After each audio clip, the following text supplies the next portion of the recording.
దేవునికి స్తోత్రం. అందరికీ నా హృదయపూర్వక వందనాలు. Praise the lord. దేవుడు మిమ్మల్ని మీ కుటుంబాలను దీవించి ఆశీర్వించును గాక. ఈరోజు దేవుడు మనందరి కొరకు తెలియపరుస్తున్న అద్భుతమైన వాక్య సందేశం రోమీయులకు రాసిన పత్రిక 8వ అధ్యాయము 28వ వచనం. దేవుని ప్రేమించు వారికి అనగా ఆయన సంకల్పం చొప్పున పిలువబడిన వారికి మేలు కలుగుటకై సమస్తమును సమకూడి జరుగుచున్నమని ఎరుగుదుము. దేవునికి సమస్తమేమ కలుగును గాక. ఈ గొప్ప వాగ్దానం మనందరి జీవితాల్లో నెరవేర్చబడును గాక. ఆమేన్. దేవుని బిడ్డలారా, దేవుడు తెలిపసిన మాట ఏంటంటే, మనము దేవుని ప్రేమించినట్లయితే సమస్తము మన కొరకు దేవుడు సమకూర్చి జరిగింపజేస్తూ ఉంటాడు. ఈ రోజుల్లో దేవుణ్ణి ప్రేమించడం కంటే లోకాన్ని ప్రేమించడమే చాలామంది ఎక్కువగా ఇష్టపడుతూ ఉంటారు. ప్రియాతి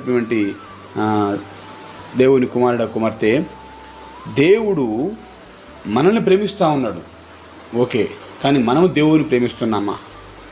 దేవుడు మనల్ని ప్రేమిస్తున్నాడు కనుక ఈరోజు ఈ విధంగా ఉండగలుగుతున్నాం. మరి దానికి బదులుగా మనము దేవుని ప్రేమించగలిగినట్లయితే సమస్తము సమకూర్చబడతాయి. సమస్తము ఏదైనా కూడా మేలు నిమిత్తమే నా దేవుడు జరిగింపజేస్తానంటున్నాడు. దేవుని ప్రేమించు వారికి అనగా ఆయన సంకల్పం చొప్పున పిలువబడిన వారికి మేలు కలుగుటకై సమస్తమును సమకూడి జరుగుచున్నమని ఎరుగుదుము. అవునండి, యోసేపు దేవుని ప్రేమించాడు. ఆయనకు దేవుడు ఉన్నతమైన స్థానాన్ని ఇచ్చాడు. మేలు కలుగుటకి సమస్తమును సమకూడి జరుగుచున్నవి. ఈరోజు నీ జీవితంలో కూడా కొన్ని రకాల శ్రమలు వచ్చినప్పుడు భయపడాల్సిన అవసరం లేదు. యోసేపు జీవితంలో ఎన్నో శ్రమలు వచ్చాయి, ఎన్నెన్నో ఇబ్బందులు వచ్చాయి. అసలు ఎట్లాంటి ఇబ్బందులు అంటే, తన సొంత వారే, తన అన్నలే తనను చీదరించుకొని చంపవేయాలని చూద్దామని అనుకున్న పరిస్థితి, ఆఖరికి డబ్బులకు అమ్ముకున్న పరిస్థితి. చూడండి, ఆ పరిస్థితి చూసినప్పుడు నా కుటుంబీకులే ఇలాగా ఎందుకని చెప్పేసి యోసేపు అనుకోలేదు. దేవుని నిన్ను ప్రేమిస్తున్నాను కనుక నాకు కొన్ని వచ్చే ఈ శ్రమలను బట్టి నేనేం మాత్రము దిగులు పడను, కానీ ఒక రోజున నన్ను దేవుడు ఉన్నతమైన స్థానంలో నిలబెడతాడు అనే నమ్మకం అనుకున్నది. ఈరోజు నా పరిస్థితి గమనించినట్లయితే వచ్చే శ్రమలను, వచ్చేటువంటి బాధలను, ఇబ్బందులను, ఇరుకులను చూసి మనం ఏమనుకుంటామంటే, నేను ఇంతగా దేవుని ప్రేమిస్తున్నప్పుడు నాకెందుకు ఈ శ్రమలు వస్తున్నాయి?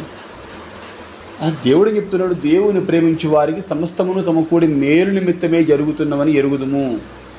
అది శ్రమైనా ఆశీర్వాదమైనా కానీ ఏదైనా అది మేలు కొరకే.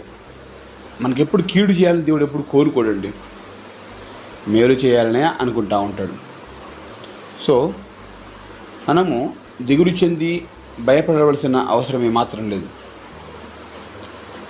ఆయన సంకల్పం చొప్పున దేవుడు నిన్ను పిలుచుకున్నాడు కనుక నీకు మేలు చేస్తా ఉన్నాడు. నేను ఎందుకు నమ్ముకున్నాను దేవుణ్ణి, నాకెందుకు ఈ శ్రమలు వచ్చాయి, నాకెందుకు ఈ బాధలు వచ్చాయని చెప్పేసి అనుకుంటూ దిగులు చెందాల్సిన అవసరం ఏమాత్రం కూడా లేదండి.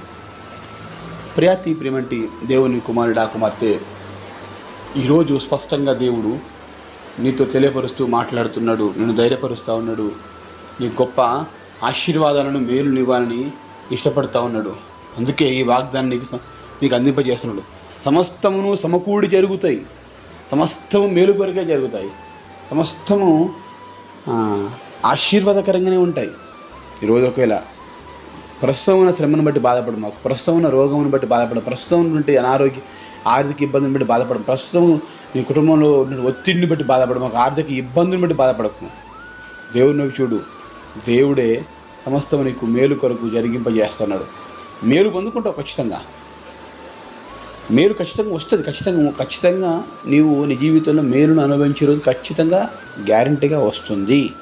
ఇది దేవుడిస్తున్న ప్రామిస్, దేవుడిస్తున్న వాగ్దానం. ఇది నీవు యోసేపును గమనించు, దావీదుని గమనించు, వారిద్దరిని గమనించు. యోసేపు ఎన్ని శ్రమలు పడ్డాడు కానీ గొప్పవాడు కాలేదా? దావీదు ఎన్ని శ్రమలు పడ్డాడు గొర్రెలు కాసుకుంటూ కానీ గొప్పవాడు కాలేదా? ఇప్పుడు నీ జీవితంలో శ్రమలు వచ్చాయని చెప్పి బాధపడుతూ కూర్చోమాకు, కానీ దేవుని వాక్యాన్ని బట్టి దైవికంగా మాట్లాడుతున్నట్టు మనతో దేవుడు తెలియపరుస్తున్న భక్తులను, బైబిల్ గ్రంథంలో ఉన్న భక్తులను చూడండి, ఎన్ని శ్రమలను వచ్చినా కానీ చివరాఖరికి నమ్మకంగా ఉన్నటువంటి వారికి దేవుడు గొప్ప మేలులు దయచేసిన రీతిగానే నీకు కూడా ఆ మేలులు దయచేసి నిన్ను బలపరచును గాక. ఈ వాగ్దానం బట్టి మనం ప్రార్థన చేసుకుందాం. ప్రార్థన. మహాగణుడా, పరిశుద్ధుడ, ప్రేమ గల తండ్రి, వందనాలు, స్తోత్రాలు. మా జీవితంలో అతని మమ్మల్ని మీరు తండ్రి ఆయన పిలుచుకున్నారు, ఏర్పరచుకున్నారు ప్రభా తండ్రి. మీ నామాన్ని బట్టి మేము సూచిస్తున్నాం, కనపరుస్తున్నాం.